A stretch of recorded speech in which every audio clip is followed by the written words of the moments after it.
Hello, in this video we are going to go over another type of example of an equation that we can eventually get into quadratic form.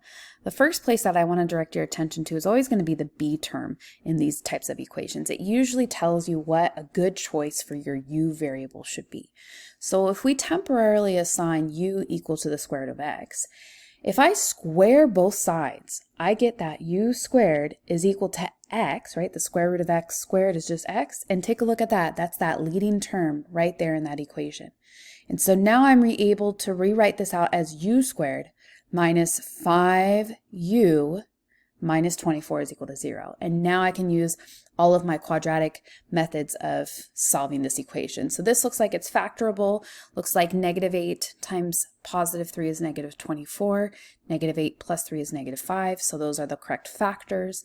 And now we go ahead and set each of these factors equal to 0 and solve for u. So we get u is equal to 8 and u is equal to negative 3. Remember that the equation is originally in terms of x, so we have to substitute this u back in. So our u was the square root of x. So if we substitute the square root of x into both of these u solutions, then we just have to ask ourselves, how do I get x by itself? Right? The square root of x is equal to 8. How do I get x by itself? Well, we will square both sides. So when we square both sides for both of these solutions, we get x is equal to 64 and x is equal to 9. But there's an important reminder for you. If you raise any equation to an even power, you do need to check the solution.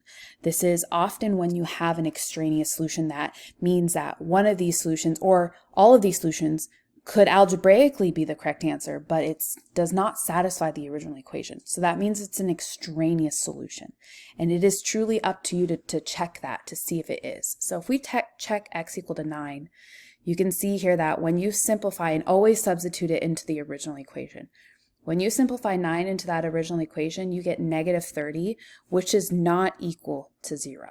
That is a false statement, which means x equal to 9 is an extraneous solution, and the only correct solution here is 64, and I will let you do the check to that for that to make sure that it satisfies. Okay, so this was a good reminder of for you that sometimes when you're working with these equations in quadratic form, it really is important to double check your solutions to make sure that you are acknowledging the correct solution.